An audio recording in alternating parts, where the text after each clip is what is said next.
Hi, John Geraci here, managing partner of LGA. And I'm here today with Matt Touma to talk to you about SBA's PPP program and specifically some of the forgiveness criteria and guidance that they've issued over the past couple of weeks. And Matt, it started a couple of weeks ago when they put out the application and the related instructions to the application. Can you tell me something that we learned about the payroll factor when they issued that? Yeah, I think one great thing that we learned that they're going to be offering an alternative coverage period. So we've always heard that the 8-week forgiveness period would start when the loans were dispersed. They're now allowing you to choose an alternative and defer that until your next payroll period begins, which should be easier as far as lining it up with your payroll costs and providing that backup when you're applying for forgiveness. Makes a lot of sense too, because it was going to be difficult to try to figure out how to split your weeks and provide that information to the bank when you're applying for forgiveness. Something that we learned on the non-payroll costs. Well, there again, a lot of new information. Some good things where they're going to allow some, as far as leases and mortgage, they're going to allow personal property as well as real property. A lot of those we thought were limited to office space rental and things like that. It seems to be expanding that definition. We've also seen that it looks like you'll be able to apply for or include in your forgiveness calculation more than 8 weeks, which is completely, we've always heard 8 weeks, 8 weeks, 8 weeks. Now it looks like depending on when things are incurred and paid, you could actually get more than that. They actually provide a very explicit example where in one case, the utilities could be almost 3 months instead of 2 months. So all the things as far as including more costs in this window. So that's interesting. So is there a reason that you can't expand that logic to payroll as well? No, and that's the thought, is that it would expand to payroll as well, that, depending on when your pay periods hit, that you would get to take what's incurred during the 8 weeks, which is automatically 8 weeks, as well as anything else that's paid in that 8 weeks. So it could expand, to 9 or 10 weeks.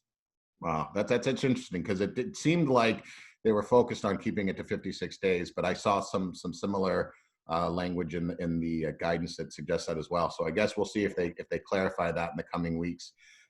Something that you learned about forgiveness in this process as it relates to the FTE reductions and the salary and wage reductions that would normally reduce forgiveness.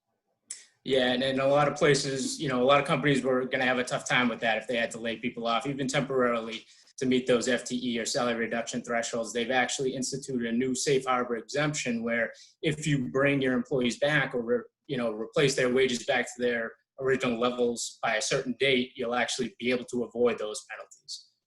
Okay, and currently that's, I think, June 30th, right? I think as long as you get your FTE count up by June 30th and you get those salaries and wages restored by June 30th, you're okay, even if during the 8-week covered period you didn't do it. So I think that's something that was extremely helpful for companies that it was going to take some time. Now, this is all great, but as we know with the PPP application process, information was changing daily.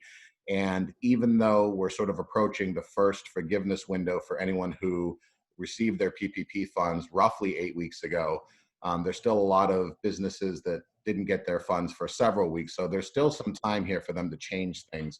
A lot of businesses have been closed and have been struggling and wrestling with how are they supposed to expend the PPP funds when they weren't open and the 8 weeks just weren't enough.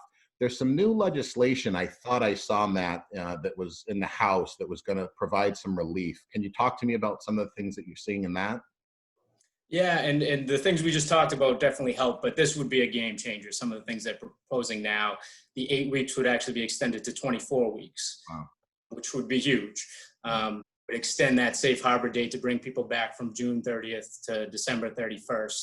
And also talking about altering the ratio. Right now, you can only have 25% non-payroll costs as part of the forgiveness. They would increase that to 40%. So allowing some more leniency. It's a little frustrating in the sense that they keep changing things, but the important thing to remember is they keep changing it for the better, it seems like, to benefit the borrowers and increase forgiveness.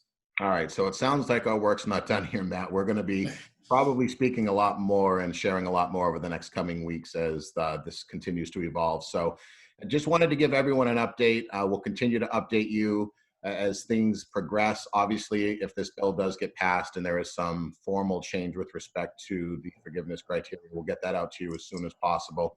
So thanks, Matt. And as always, if you have any questions, please reach out to the team. Thank you.